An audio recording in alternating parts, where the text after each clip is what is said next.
goodness, let us be glad. Let us be grateful. I am not a soprano. Hello, welcome back to the Trust Your Worth podcast, the podcast that helps you tap into the power of knowing your worth. My name is Brittany, and thank you so much for joining me today. For those of you who can see me, I'm sure you can tell the theme of this episode. It is, well, a movie review, but let's just call it a movie discussion on Elphaba. But before we get into that, last week we talked about creativity and how it can be a real superpower. So if you want to learn more about that, check it out. It's season 2, episode 7. And I hope you had such a great time creating things. And this is a creation I am so excited to be talking about today. If you can't tell by how I'm looking right now and the things that I have on, I hope you can hear my enthusiasm for this film, this majestical piece of art. But mostly today we are talking about the characters, the two main characters, I would say, of Elphaba and Glinda. Actually, I'd say that Elphaba is more the main character, but Glinda is definitely an excellent supporting character. And I want to talk about both of their journeys and how it has to do with them trusting their own worth. So today, let's get into the movie of Wicked specifically and the characters of Elphaba and Glinda and how they trust their worth. Okay, let's do it.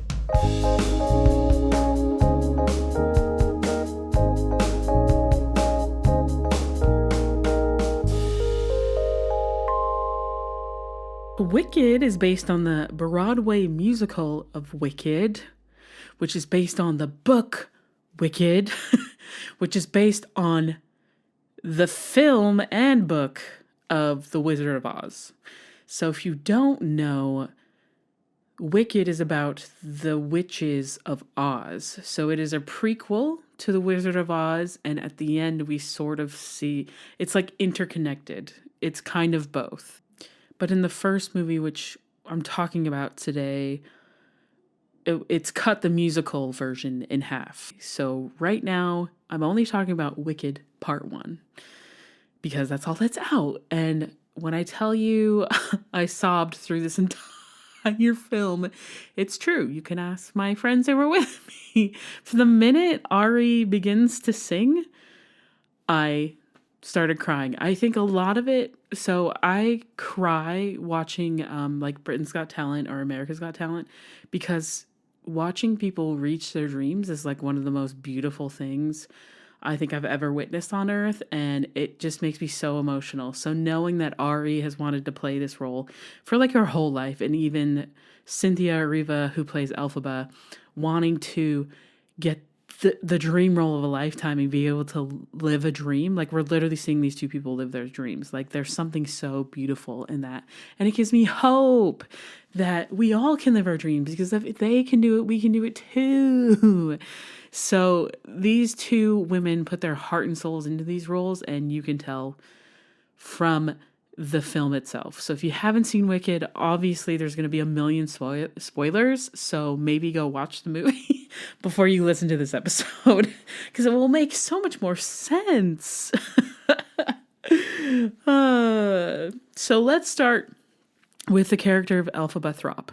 Elphaba is born into this fantasy world of Oz, and even in Oz, people are not green.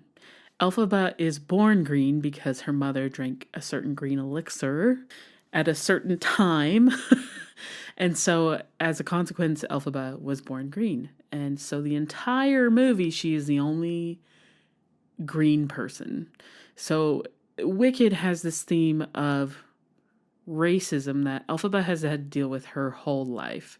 That no matter where she went, because of how she looked, which was out of her control, she was ostracized, she was othered, she was looked down upon, and frankly, people were literally scared of her just because she was green.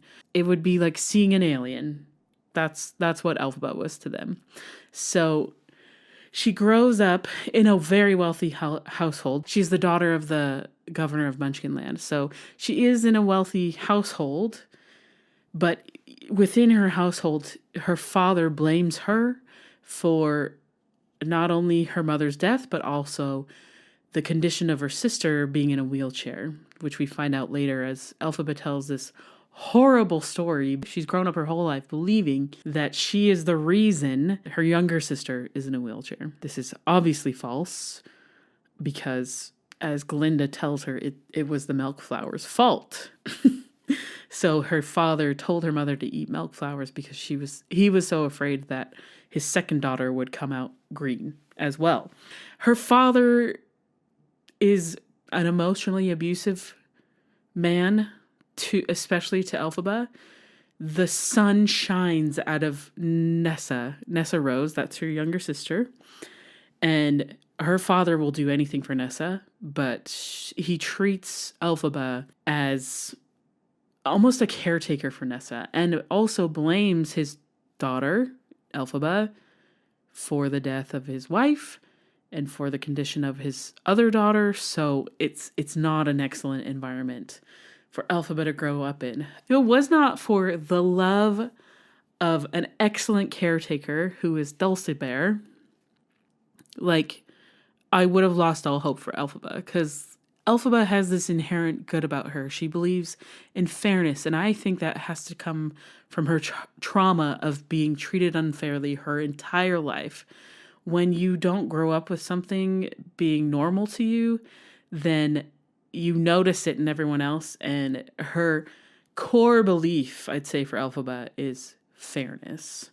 And I think that's why I relate to her so much, because it's one of my core beliefs. I believe that things should be fair for everyone. And I hope that I fight for fairness, as I'll get into later, as Elphaba does later. But it's so inspiring to see that because she's been through so much, she does not want anyone else to go through the same things that she went through. Basically, racism, the mistreatment of her. I'm sure she was bullied. Well, we see her getting bullied. There's a scene that I love because we see this relationship that she has with her sister, how she really truly cares and loves for her sister. And it's kind of like her and her sister against the world. Like, she's just trying to teach Nessa Rose about the wizard. And Nessa, the girl they got to play Nessa Rose, the cutest girl on the planet Earth, I would die for her. I would do anything for that little girl. Her real name's Cicely. Oh my gosh. She is the cutest. Her little yes. Yes. I can't even physically speak that high, but when she answers, yeah. I just want to answer everything I do with it. Yeah. With her cute little high voice. Anyways, besides the point.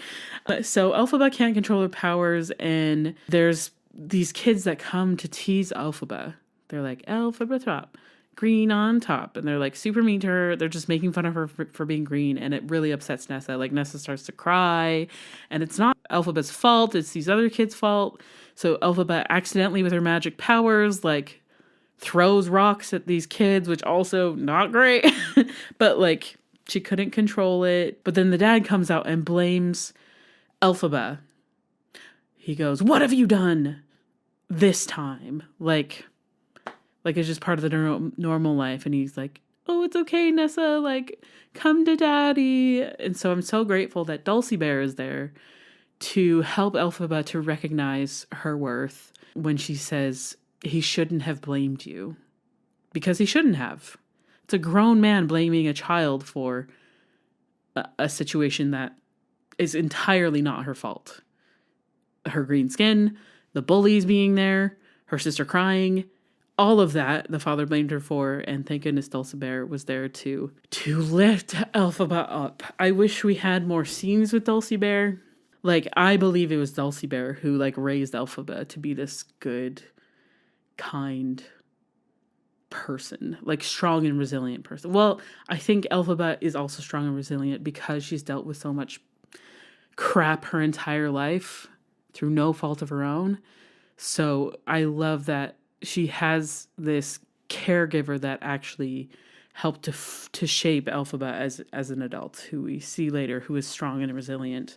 I hope that you all also have, people in your life who care for you and love you no matter what. And I think that's Dulcie Bear too. Elphaba, and I just want a whole book on that relationship. Anyways, I think that's also why Elphaba has this love for the animals, because her closest companion, we could say, growing up, besides Nessa Rose, would be Dulcie Bear, who is, if you haven't seen the movie, Dulcie Bear is a bear. I think she's a grizzly. In the land of Oz at this time, animals can talk. They are like citizens. They being human-like, but they're literally just animals who can walk and talk and have jobs like us. Like, they're just part of everyday life. Again, that theme of racism that pops up, that in the end, the wizard starts to suppress animal rights within Oz because he's trying to create an enemy so he can gain more political power. So slowly the rights of the animals get taken away. We can see that when Elphaba goes to university and meets Glinda there. They're roommates. But Dr. Dillamond, who's a goat, we see him lose his job just because he's an animal. And the unfairness of it, the injustice of it, Elphaba stands up for the animals. She's like, hello, are we going to fight for these animals? We know this is wrong. And the people are too afraid. They're too comfortable within the system. So Elphaba has this love of animals, and she fights for fairness. And I think that's such an admirable quality for her. So throughout this movie, we can see the effects of her trauma, where she meets everyone and she has this rote presentation as to why she's green. No, I didn't eat grass. No, it's not contagious. She just tells everybody she has to get these things because those are like the most common questions about the color of her skin, that if she just gets it out of the way, it's over and done with. And so Glinda, the first time, she offers to change the color of her skin, which is... that's so rude. Like, that's like someone being like, I can change your weight like this, no problem. It's within my power. When they clearly don't. I'm the only one who can fix this. Like, it's just a reminder to, like, if people cannot change something about their appearance quickly, just don't comment on it. You've no right to talk about it. So especially things with like weight or race, those things specifically, we really shouldn't have any opinion on. It's just people are how they are, and she did not choose to be green. And so at the beginning of the film, we see that Elphaba's heart's desire is to not be green, because she believes that if she meets the wizard, he will grant your heart's desire. And in her I Want song, which is The Wizard and I, she says, would it be all right by you if I degreenify you? And she's like, well, that's not important to me. All right, why not? Because it really is. She thinks her life will be better if she is not green. And she's hoping that the wizard can change that for her. But throughout the film, she discovers that being green can be a power. She can begin to use it for her purposes. And then later in the film, when she meets the wizard, she still has that deep desire to not be green. The wizard gives her a doll of herself and it's green. And she's like, oh, it's green. And the wizard says, oh, it doesn't have to be. Is that your heart's desire? And you can tell she is willing to make a sacrifice for what she knows is right, which is to help the animals. And so she says to the wizard, no. So she gives up her true heart's desire, which is to not be green, for the good of others, which is so admirable. And she says, I want you to help the animals. I want you to restore them back to their rights, give their rights back, because the wizard has the power to do that. So I love the transition throughout the film as Glinda helps her to love herself a bit more. Glinda is her friend that they're kind of forced to become friends because they're roommates, but Throughout the film, we see them grow in closeness, and I love how Glinda becomes so supportive. She says, "You have the power to do anything." And she's like so happy for her when Elphaba gets to go to, even though Glinda would love to go. She ends up going anyways, but she congratulates her and celebrates her um, in Elphaba living her dreams. So there's this beautiful friendship that kind of transforms Elphaba, because at first Fiyero, he's a love interest and Glinda's boyfriend, but he notices Elphaba is starting to change, and he's like, "You've been Glindified." Her hair's down for the first time, and she does look more like Glinda. And I love that Fiyero says, like, "You don't have to do that." And so Elphaba begins to recognize, like, oh, he likes me for me, not because I'm Glinda. Like, I don't have to be exactly like Glinda for people to like me. I can just be me and find the people that like me for me. Slowly, especially within the costume changes, I love how she sort of began to create her own style. There's a beautiful outfit where she's like in a black vest with a white shirt, and it's almost like a suit vest and a pleated skirt, and it's very, like, I'd say edgy edgy Elphaba, but still within the school confines because she has to wear uniform, but like everybody's uniform is the same except for Elphaba for literally no reason except that it's fun, I guess. But I love that outfit because you can tell that Elphaba put time into creating it because she liked it, not because anyone else wanted her to look that way. And I'm sure in the next movie we'll see a very different Elphaba. You can already see on the new poster that it's like darker, and she's really embracing what people are calling her, which is a wicked witch. Even though the sadness of it, like she's not a wicked witch. That is what got me, is that she, in the eyes of others, she became exactly what they told her she was. This wicked witch, that she's evil, she's terrible. But she knew that if she were to take on this mantle of being the wicked witch, it could create power to help the animals. Because if she's seen as the enemy, then those who are fighting the wizard would want to join her cause. They're like, oh, the witch is fighting against the wizard. I don't believe in what the wizard's doing. So she became a leader for the other side. So we can see how the wizard creates this propaganda at the beginning, and that terrible image, like, makes me so sad because I know and love Elphaba. And she's portrayed, she's got her nails out. They look like claws, and her eyes are red, and she's making this scary face in this poster, and everyone in that town in Munchkinland is rejoicing that the witch is dead, that she's dead. They're celebrating her death.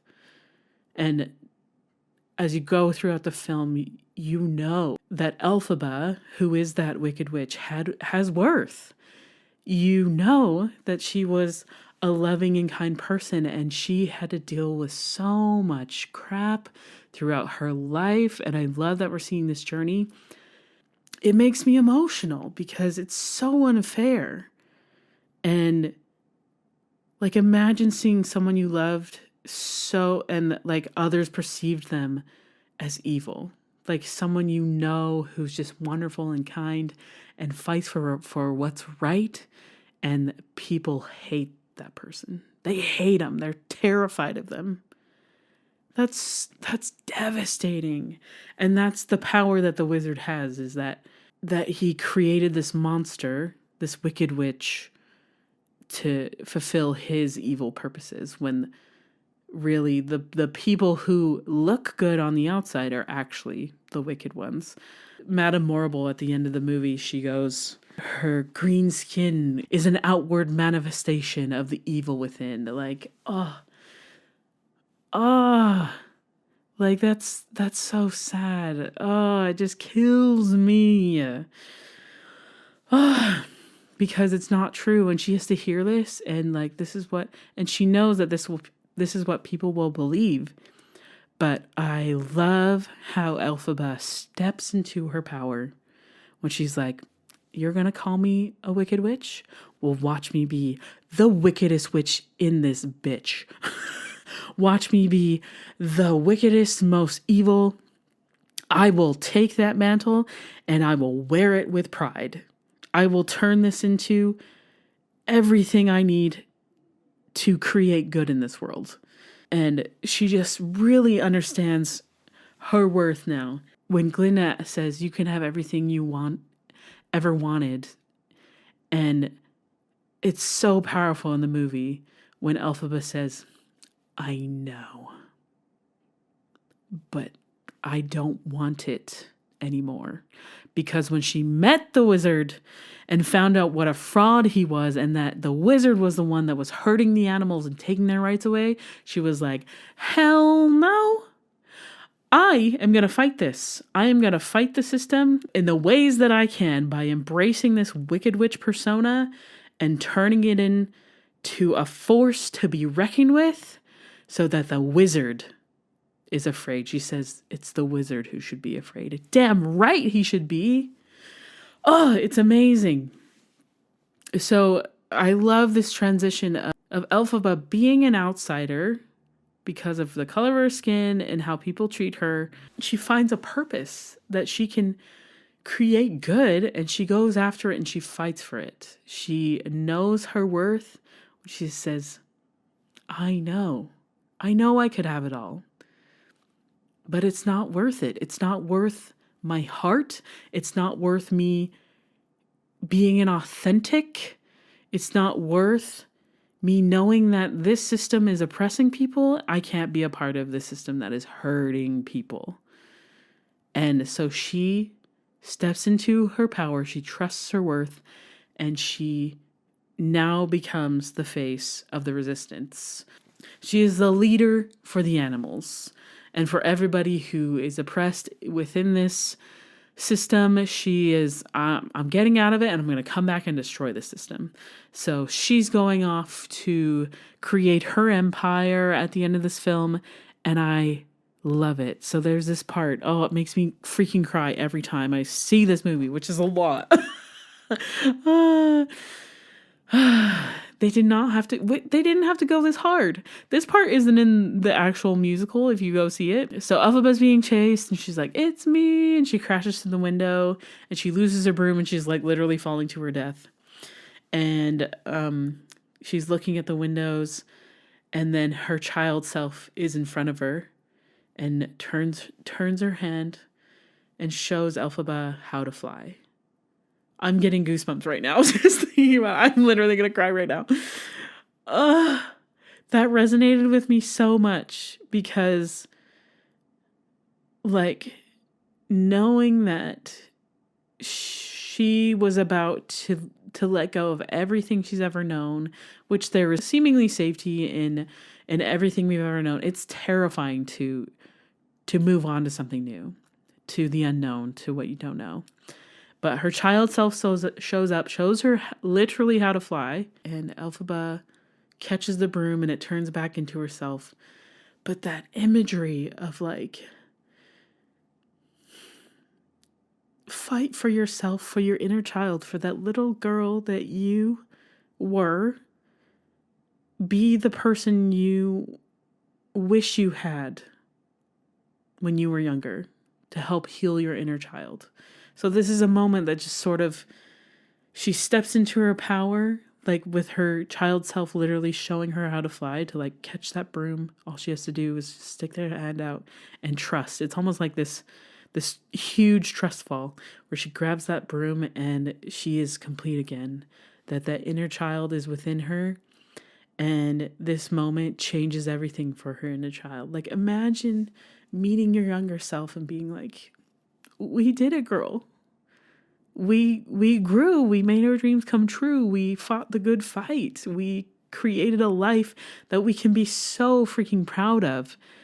And how do we do that? By trusting our worth, by knowing that I have something only I can contribute to this world, and I'm going to go out there and do it. I'm going to make our dreams, my child self and me, come true. Oh, that moment hits me so hard because there's so many times as a child that I wish I had somebody who could show me the way, and I didn't. And I had just had to figure it out. So now as an adult, I do try to be that person for others and for myself in moving forward and creating the dream life that I want and helping others to heal their inner childs, hopefully. So, freaking Wicked. They went so hard. So I love it. Elphaba, she is a queen now of her realm. She's going to fight the good fight within this next movie. I'm so excited. Initially, I was super pissed. There's going to be 2 parts. But now I would take 5 parts. Give me 10. I do not care. I'm obsessed. All right. So let's go back to Glinda. A very interesting character. Why? Because Glinda almost goes with Elphaba to fight the system. She's a very interesting case study because she finds out so much more about herself. She grows so much because of her friendship with Elphaba. So Glinda, she ends up becoming the Glinda the Good. And actually, at the beginning of the film, her name is Galinda.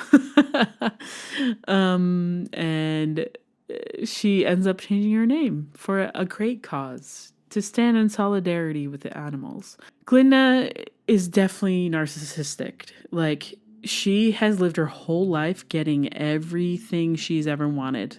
There's a part at Shiz University when she's forced to room with Elphaba, and she's like, oh, I didn't get my way. Because that's literally never happened to her before. Like, imagine that person.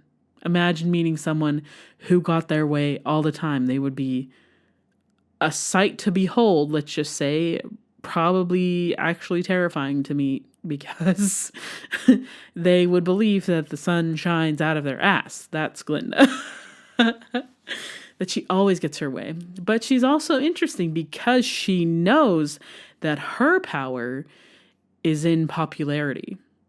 That she has power if people like you. She knows that she has power by having people like her.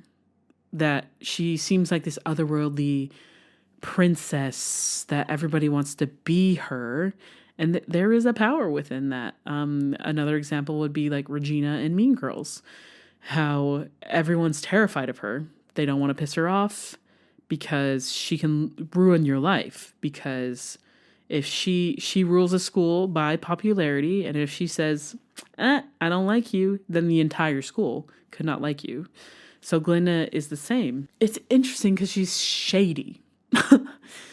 Especially with the hat situation when she's like, I don't hate anybody that much. And she tricks Elphaba into wearing this hat. And oh, that part hurts so much. Because Elphaba walks into the Oz This ballroom, puts the hat on thinking, she's like, oh, I'm looking so good. Like, I'm excited to come to this party. And she walks in. The music literally stops. And everybody looks at her like that's the craziest thing they've ever seen is Elphaba in the hat. That's crazy. Oh. So Glinda can see that she caused harm. And from that day, she begins to change because she knows that she hurt Elphaba. She feels bad about it. And technically, her friends Fanny and Fen are like, what are you doing? Don't do this. This is social suicide. But Glinda's like, no, I'm going to do it. I'm going to do what's right. And they have this beautiful dance in this moving scene where Elphaba's crying and Glinda is comforting her. And from that moment on, they're friends. And Glinda genuinely starts to try and help Elphaba create this this social status that she's never had before. She's never had this tool in her arsenal to create the life that she wanted. So Glinda is teaching her the popularity ways, because in this society, that social currency is very important. Not their aptitude, it's the way they're viewed is actually very important, especially if they want to be essentially lawmakers in the land. Like, they're getting into politics after school. That's what's happening. Not on purpose, but Elphaba in the end knows that she has to create change in the entire system. She kind of has to tear it down because it is an oppressive system, because there are people who are being blamed for all the wrong that's in the land, and there's a leader who's actively trying to oppress them. So this would be akin to a fascist system. So Nazi Germany is our biggest example, but also Star Wars. If we keep it within the fantasy realm, the Darth Vader and his crew, they're a fascist system. They're trying to rule the galaxy by force, by othering individuals and fighting against them. So, anywho, so Glinda's grown up within this system, and she is beginning to change, and we think for a moment that she is going to throw her whole life away and go with Elphaba on the broom. Actually, let me go back. So they get to the Emerald City, they meet the wizard. They find out that the wizard is actually the bad guy. He's oppressing the animals. And Elphaba is like, what the frick? I'm gonna get out of here and fight you as much as I can. And Glinda is like, whoa. There's a way we can fight within the system. Like, let's take it easy. Take a step back here. Like, maybe we can convince the wizard to not do this.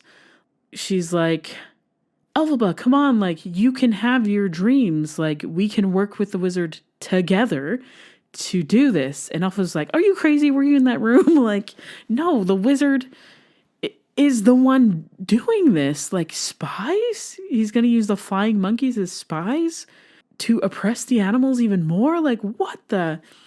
Glinda's like, it's too much. It's too much too soon for Glinda to change enough to want to give up the system. Because in that moment, she wants safety. Like, she's like, no, we can solve this. I don't want my friend to go to jail or be killed, because those are the stakes in that moment. They're being chased by the guard. And Glinda could also go to jail or be killed. So she wants to diffuse the tension. She wants to save her friend in any way she can. And she also wants to save herself.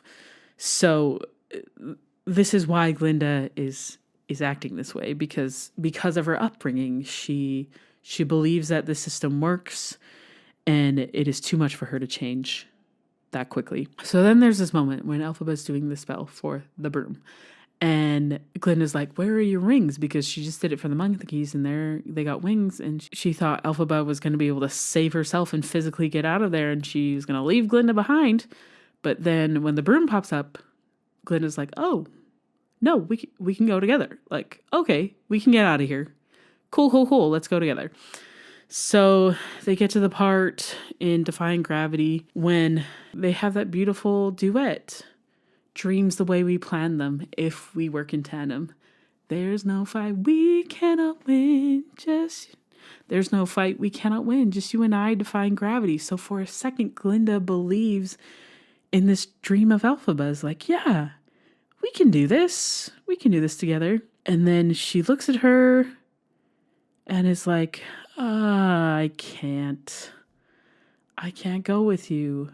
And it's because Glinda still believes that she can work within the system to create change. And what an interesting idea, because technically, if you work within the system to change it, you can help way more people because the system has the resources. The way that Elphaba is going to fight against the system, she is going to have nothing. She has to find funding. She has to find people who will help her and join her cause and fight back. Like, they have to create a network. Like they have to start from zero and build this resistance. Whereas if you fight within the system, you can be in disguise. If you leave the system, you can kind of help everyone you sort of can, but within the system, you can make more of a change because most times people are not willing to change quickly because they're afraid of the unknown. That's all of us.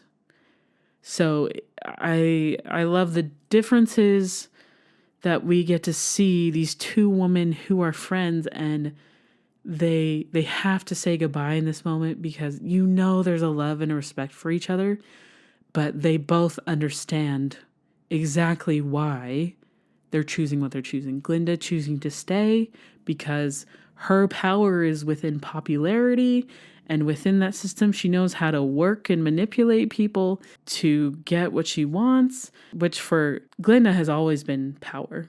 Like Elphaba literally has magic powers and Glinda never does.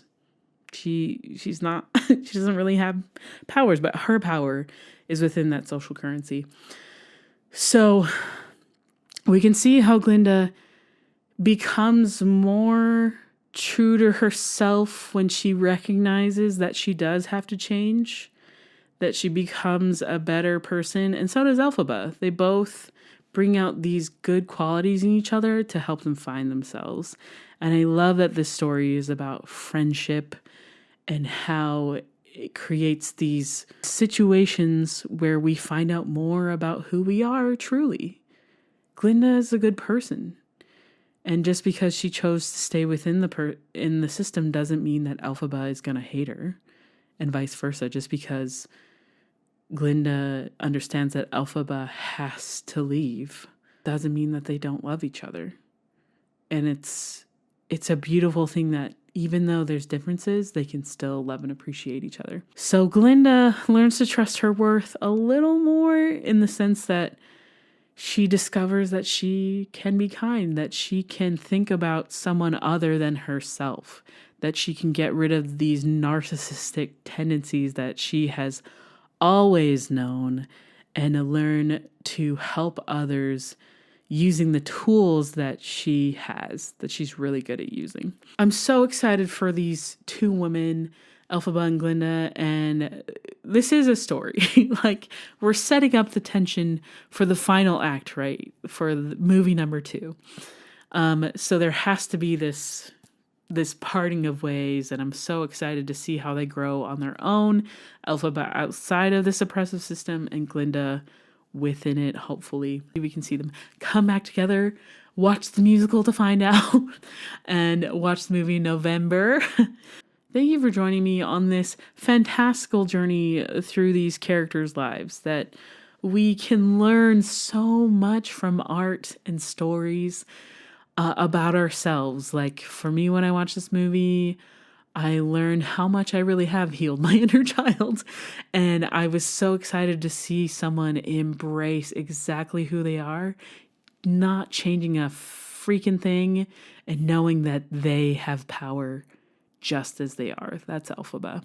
And also knowing that with Glinda, how maybe the things that aren't great about us, we can always change. We can always grow into someone we want to become. Like, we're not stuck in the ways that we thought we were. So I hope that you learned something about trusting your worth in watching this film. If you have not seen Wicked, please see it. It's incredible. Yes, it's a musical, but I think the music helps the themes stay within your heart a little longer. So please enjoy Wicked. And again, thank you so much for joining me today. If no one has told you today, you deserve the chance to fly. And don't forget to trust your worth. Oh, and obviously your worth work is to go watch Wicked. All right. Have a great day. Love you.